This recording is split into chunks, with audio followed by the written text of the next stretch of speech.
Good morning. My name is Scott Galloway. I teach at NYU, and I appreciate your time. I have 154 slides in 1,200 seconds, so let's light this candle. This is my 5th year on this stage at the same time, and we like to hold ourselves accountable, so we're going to revisit our 2017 predictions made on this stage exactly 12 months ago. Write-down of 2016 in the world of tech. Do we have sound? Jet.com. First off, I want to acknowledge that watching a video on top of me presenting is like shavings of shit on a shit salad, so I want to apologize. So I made a prediction here that the largest write-down in retail of 2017 would be Walmart's acquisition of Jet.com, and I was wrong. It's actually ended up being a genius acquisition that has been great for Walmart, as it's given them kind of new mojo, because year on year they've been able to announce e-commerce growth rates of 60+%.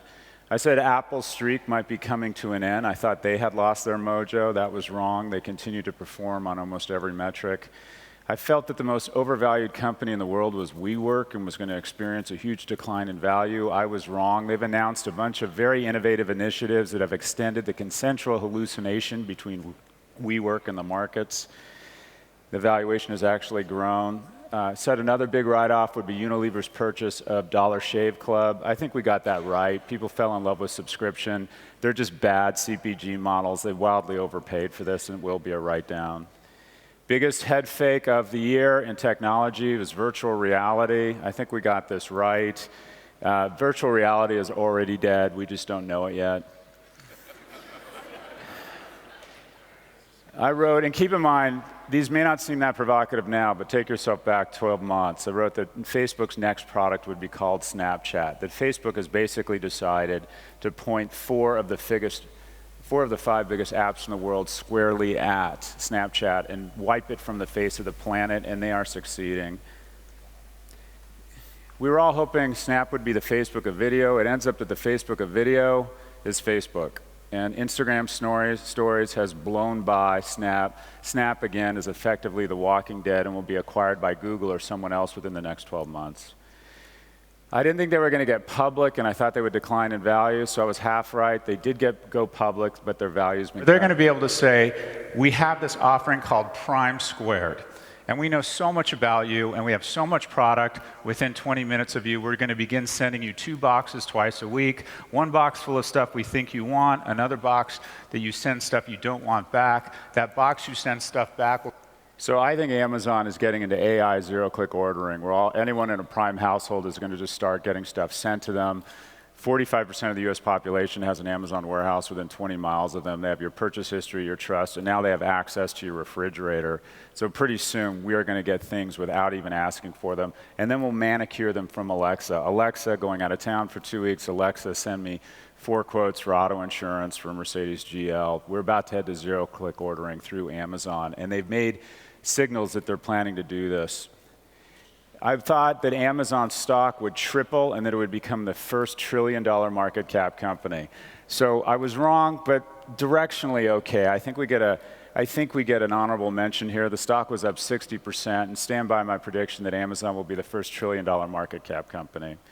Another loser, 2017, wearables. We were all supposed to have smart technology on our person. People are very, very self-conscious about what they choose on their person. Wearables joins the Internet of Things, 3D printing, and then it's just ridiculous technology, wasted a ton of money, and will never amount to anything.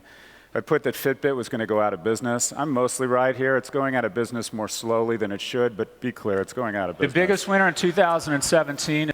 Okay, so I like to every year make a prediction around a big, big winner. This is kind of my stock pick, and then for the next month, a bunch of hedge fund managers call me and say, why did you pick this stock? The stock I picked that I thought would be the 5th horseman in 2017 is the following. The biggest winner in 2017 is Netflix. It's become the operating system of joy, or specifically the front page of the operating system for television. Okay, I think we got this right. I think Netflix continues to maintain momentum and has a shot at becoming the 5th horseman. Their stock was up 60% in 2017. This is the prediction I'm most proud of. So again, this seems obvious in hindsight, but 12 months ago, our only argument was which CEO of big tech was more Jesus-like or going to run for president. We weren't talking about how evil they were. Things have changed dramatically in the last 12 months. Biggest winners in retail, while everyone's trying to invest in artificial intelligence, the biggest return on investment in retail has been in something called organic intelligence, or making an investment in humans. People no longer go to stores for products, they go for people. So if you can offer people that are experts or get you in and out and are happy to be there, make a good living, have health insurance, that's a great investment. And all the companies in America that have outperformed their peers have one thing in common. They've decided to make this crazy irrational investment in jobs and in humans, and it's paid off hugely for them. Whether it's Sephora in their cast, Best Buy in their blue shirts, or Home Depot in their gold aprons, Apple has done a fantastic job. And the original gangster here is Starbucks. It now spends more on employee benefits than it spends on coffee beans. The stores that have little human interaction and don't pass the 1985 test, meaning you could go into the store, spin around, and not know that you're not in 1985, we're vulnerable. And we finally are starting to see disruption in the grocery space. I met a woman named Kara Swisher here last year, and she said, come on my podcast, and I said the following on her podcast. Amazon will... My prediction, I still believe they're going to buy a Macy's or a Carrefour or something like that. I can't imagine why they wouldn't buy Whole Foods, for example, just because of their urban locations. They could close them down and just turn them into warehouses. Decode, I said Amazon's going to acquire Whole Foods. The next week, they made their first acquisition of greater than $1 billion, Whole Foods. After working my ass off for 25 years, I'm now an overnight success thanks to Kara Swisher. So people ask, how did you know that Amazon was going to buy Whole Foods? And I'm going to let everybody here in on the secret of how I knew Amazon would make its largest acquisition in history. I spent a lot of time barking at Alexa to try and collect data. And this is literally a true story of how I knew Amazon was going to purchase Whole Foods. So I do the following. Alexa, buy whole milk. I couldn't find anything for whole milk, so I've added whole milk to your shopping list. And then I asked, Alexa, buy organic foods. The top search result for organic food is Plum Organics baby food, banana, and pumpkin, 12-pack of 4 ounces each. It's $15 total. Would you like to buy it? And then, as often happens at my age, I got confused and I barked the following at Alexa. Alexa, buy Whole Foods. I have purchased the outstanding stock of Whole Foods Incorporated at $42 per share. I have charged $13.7 billion to your American Express card.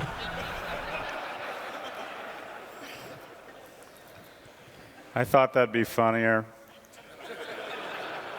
So I've written a book, and the basic premise of the book is that Amazon, Apple, Facebook, and Google are our new God, our new source of love, our consumptive gut, and Apple is sex. And as a result of their ability to tap into these very basic instincts, they've aggregated more market cap than the majority of nations' GDP. And as of 2017, the combined market cap of these 4 companies is blown by Russia, blown by Canada, blown by India, and now trades only 4 countries, Germany, the UK, Japan, and China. And I think these companies are more powerful than any entities, maybe with the exception of China and the US. These are the most valuable companies, 2006, a mix of petroleum, fossil fuels, financial services. Now the 5 most valuable companies are all big tech. So what's the chapter I didn't write? I got a lot of criticism that I was sort of this meal with no dessert. Like, what's the point? And I'm putting out a paperback, and the chapter I didn't write is this started out as a love affair. And I want to be clear. I love these companies. I'm a customer of all of them.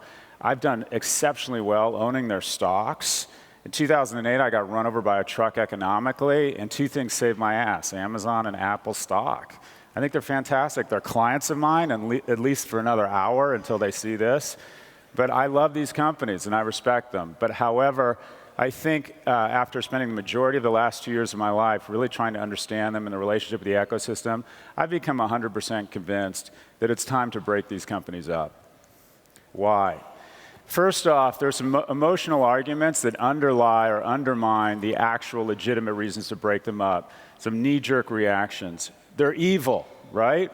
Well, okay, there's reasons to be angry at them. They basically power fake news. Legitimate news sites get 10% of their traffic from Facebook. Fake news sites get almost half of their traffic from social media.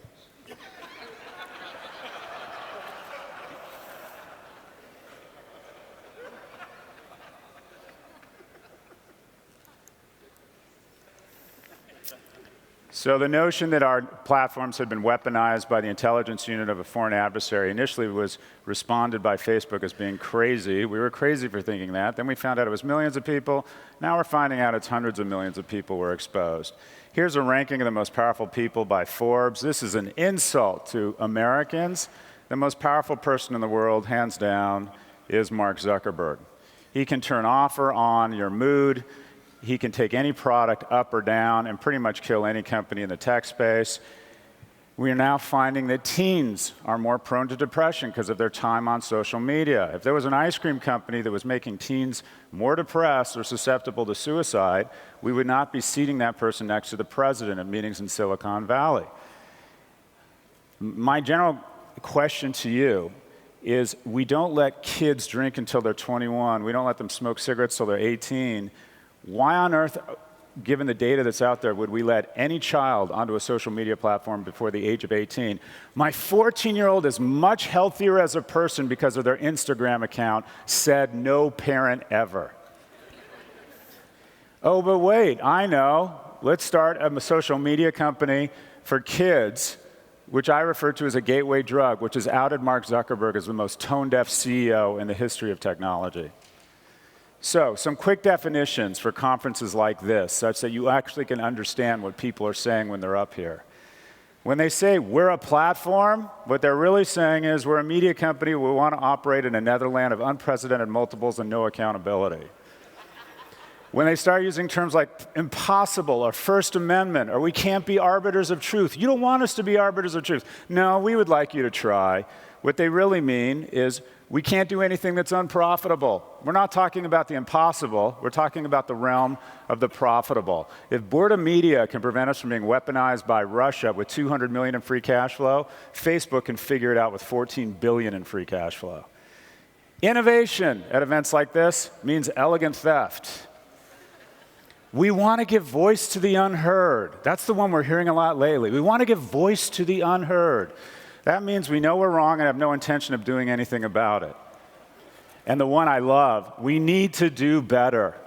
We need to do better. That also means we're doing something wrong and have no intention of doing anything about it. Whose fault is this? It's not their fault. Companies are agents of profitability, and they're doing exactly what they're supposed to be doing. They're supposed to increase their profits every quarter. People don't ask them, did you do less evil this quarter? They said, did you do more profits? That's their job. They're doing their job. Who screwed up here? The man in the mirror. We are not electing officials that hold these companies accountable or subject them to the same scrutiny as every other company. We're the ones at fault here. When Google lies and starts sending traffic downstream to their own properties, which they signed a consent decree saying they wouldn't do, we fine them $3 billion, or 3% of their cash on hand. Their stock goes up when that's announced. When Facebook lies and says it would be impossible for us to share data between our core platform and WhatsApp, EU, approve our merger, they approve the merger, and then, spoiler alert, 90 days later, they figure out a way to share the data. The EU says, we feel lied to, and they fine them $120 million, or 0.6% of the acquisition price. If Mark Zuckerberg could take out an insurance policy to get the transaction done for 0.6%. Wouldn't he do that? By issuing 25-cent parking tickets on meters that cost $100 every 15 minutes, we are telling these companies, vis-a-vis our elected officials, that the smart thing to do, the shareholder thing to do, is to lie and to break the law. This is our fault. These companies can now go shopping on other people's credit cards. When Amazon announces the acquisition of Whole Foods, other companies pay for it. Markets are failing. The value of Kroger, the largest pure-play grocer in America, between the time of the announcement of the acquisition and the close, declined by 1/3 because Amazon had purchased a company 1/11th its size. Amazon can now perform Jedi mind tricks. It can look at another company and begin inflicting pain on it just by wishing it ill. All consumer stocks now trade on three things: the underlying performance of the company, what's happening in the macro environment, and what Amazon is or isn't doing in that sector. Markets are failing. The key to competitive markets is that no one company has too much power, and we have blown way by that. Again, markets move based on what Amazon is or isn't doing. Amazon is able to add the value of FedEx or Colgate or Mondelez in one trading day.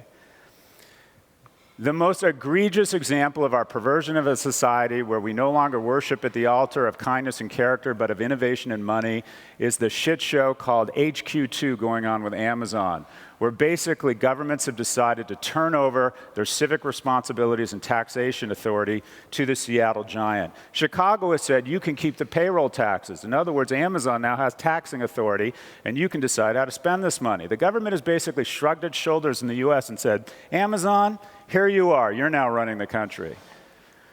People say it's not a monopoly. What is the market telling us? If Amazon trades at 5 times the multiple of any other retailer, isn't the market telling us that at some point Amazon is going to have monopoly-like pricing power?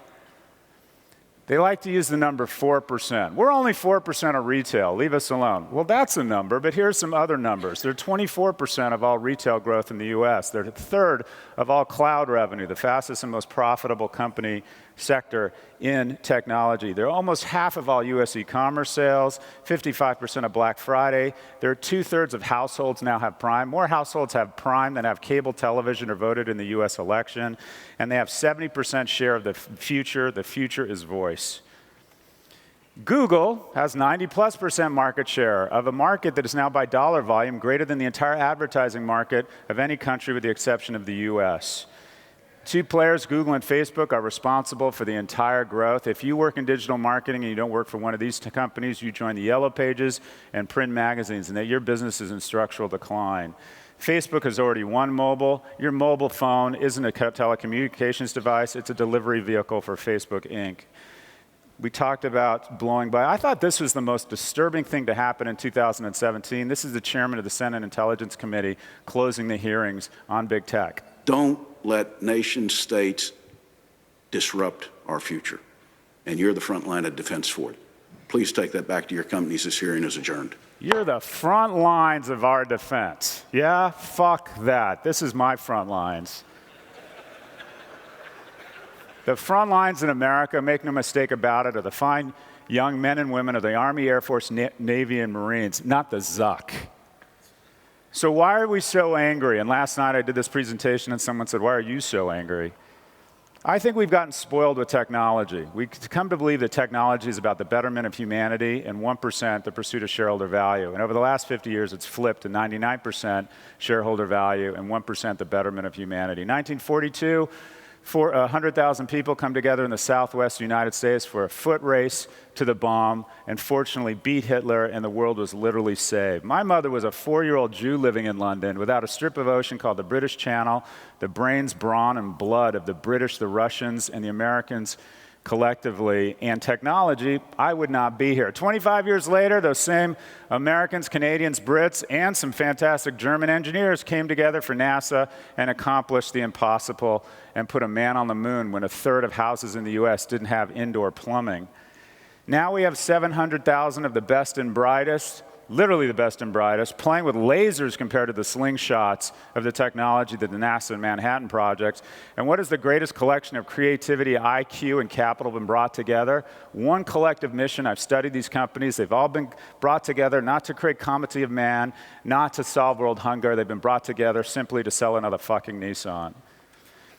We should break them up because they avoid taxes. We not only comply with the laws, but we comply with the spirit of the law. Spirit of the law. The spirit of the law is not to issue your IP to a low-tax domain in Europe and then to deflate taxes in high-tax domains and tax avoidance. That is not the spirit of U.S. tax law. However, all of us in this room try to avoid taxes. Again, it's our fault we don't elect officials that hold them accountable. This is the headquarters in Europe. They pay effectively a 4% tax rate on cash overseas. What's your tax rate?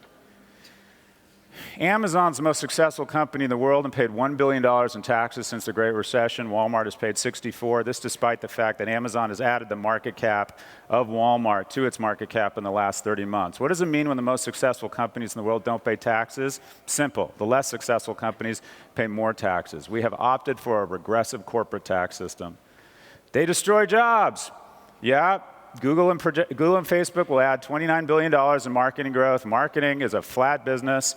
That means the creative community is going to lose 200,000 jobs every 12 months at the hand of Facebook and Google, or 2.5 stadiums, Old Trafford stadiums of creative directors, agencies, and planners who this year are going to decide to spend more time with their families. These companies come into markets and absolutely disrupt them. This is Australia, where effectively the marketplace for traditional media has gone from 12 billion to 7 over the last 10 years. They destroy jobs. They are tax avoiders. They're evil. I just don't think we can make those arguments. I think there's a term for all of that, and that's innovators. Any innovator is technically doing one or all of those three things. However, I think the reason we break them up is because we're capitalism. Capitalism needs private property, wage labor, voluntary exchange price system, and competitive markets. And these markets are no longer competitive. They can't resist abusing their monopoly power. Google used to take you to the best place. Now they've decided the best place is usually another Google property they can monetize. Retail is not a healthy ecosystem. Basically, retail is a function of Amazon, a couple companies holding on, and everybody else is losing value. They announce they've had their best holiday ever, and everybody else crashes. This is the respective market shares of different industries when we decided to move in and oxygenate the market and break them up. Not a lot of difference in the market share here than the market share of these companies right now. So the notion that we're not at similar levels when we made decisions to go in and break companies up is just not true. In order to accomplish this, we need to get rid of the MACHO test. There's this feeling that's been fomented by big tech that if you start talking about regulation or trust busting, you're a wimp, you're a liberal, you're a knee-jerk professor that doesn't understand competition. You're afraid. I go on Fox News to talk about big tech. I talked about breaking up Amazon, and this is no joke how they introduce me now on Fox News. He's a socialist, but we'll have him on the show. Oh, you're a socialist. You are a socialist, are you not? I'm a full-throated capitalist. So that's how they introduced me on Fox, as a socialist. So let me ask you this. The object of everyone's affection in the innovation community is Google. If the Department of Justice had not moved in on Microsoft in 1999 and said, stop killing small companies as you have done to Netscape, Google would have never made it out of the crib. They would have never gotten to $750 billion in value if we had not moved in and warned Microsoft to stop killing companies. Regulation and trust busting, when done deftly and carefully, oxygenates the market. It doesn't constrain it, and it is time.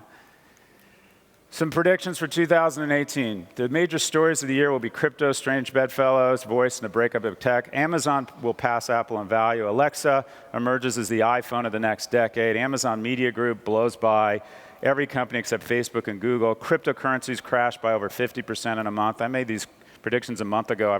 That looks like that one's right.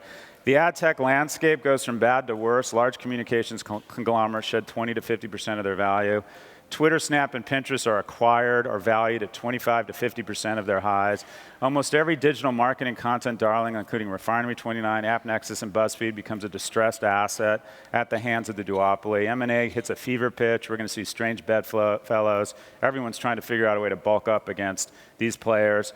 A bunch of brands will launch marketplaces. Most of them will fail, and then there'll be a consortium that will work. Shares in online furniture company Wayfair will crash. Amazon will acquire Carrefour or Nordstrom. Large CPG firms will merge or forward integrate into retail as they've discovered the world of voice is very bad for them.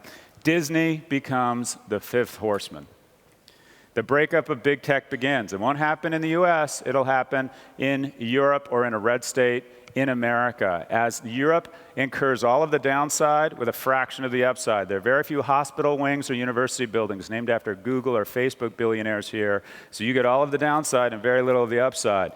These have been fantastic vessels for the transfer of wealth from the rest of the world to the US, and then from the middle of the US to the coasts. Everyone else has been a net loser. The coasts in the US have been huge net gainers. Facebook stock peaks. The business will continue to accelerate, but they'll experience multiple contraction as Mark Zuckerberg burnishes his reputation as a tone-deaf CEO, and they start incurring multiple contraction from fear of regulation. A nation in Europe will ban one of the four, deciding that the Chinese model of stealing the IP, propping up a local competitor, and capturing the value domestically is the way to go. And by the way, as far as I know, no Chinese platform or e-commerce company has been weaponized by Russia. Poland makes its first appearance in the finals of the World Cup. I know nothing about soccer, but my 10-year-old son is convinced this will happen. Some final words. Poland gets applause? Anyways, some final words. It all comes down to what is the purpose of economy. I think in the U.S., we have decided our collective mission is no longer to create millions of millionaires. I think our actions reflect a new mission, and that is we no longer want to create millions of millionaires. We want to create the first trillionaire. It seems like we've become somewhat perverted in the idolatry of trillionaires. Peter Drucker said the purpose of an economy is to create a middle class. I still believe the two most important metrics of the success of an economy or a nation are how many girls go to college and how strong your middle class is. And our middle class has been failing for a while. The breakup of big tech won't be easy because Jeff Bezos is smarter than all of us. He's making a lot of forward-looking investments, including 77 full-time lobbyists in Washington, and also the ultimate sheep's clothing, a liberal newspaper. The most liberal, powerful media company in the world is the New York Times. It's not for sale. However, the second most powerful is the Post. He owns that. Made an investment in Business Insider. When it was sold to Axel Springer, it was very interesting that Bezos did not sell his stake. He clearly doesn't care in the economics. He's concerned of the influence of media. So, breaking them up. Search your feelings. Search your feelings. I apologize, I'll be done in 1 minute here. Search your feelings. You know it to be true. I believe every answer to every business question can be found in a Star Wars film. So here are two ecosystems. Amazon, Apple, Facebook, and Google. This is one ecosystem. What if we broke these companies up into 11 companies, which would have a broader tax base, more jobs, more millionaires, maybe fewer billionaires, but more millionaires, more M&A activity, more venture capital, more jobs, more full body contact competition. The first ecosystem or the second ecosystem. We don't break these guys up because they're evil. That's bullshit. They're no less or more evil than us. We don't break them up because they avoid taxes. It's our job to hold them accountable. We don't break them up because they destroy jobs. Manufacturers destroy jobs in farming, services destroy jobs in manufacturing, and now tech's destroying jobs in services. That's called innovation. We break these guys up because we are capitalists, and it is time. My last prediction. Thanks, boss. My last prediction, and just to make this more fun, this is a bold, big prediction. Steffi, if I get this prediction right, you dress like me on stage next year. If I get this wrong, I'll dress like you. Because at the age of 53, I am finally comfortable saying that I'm a 53-year-old heterosexual and I cherish dressing in drag. The prediction. Okay. One last prediction.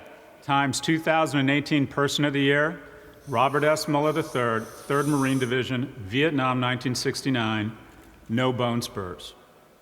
My name is Scott Galloway. I teach at NYU, and I appreciate your time.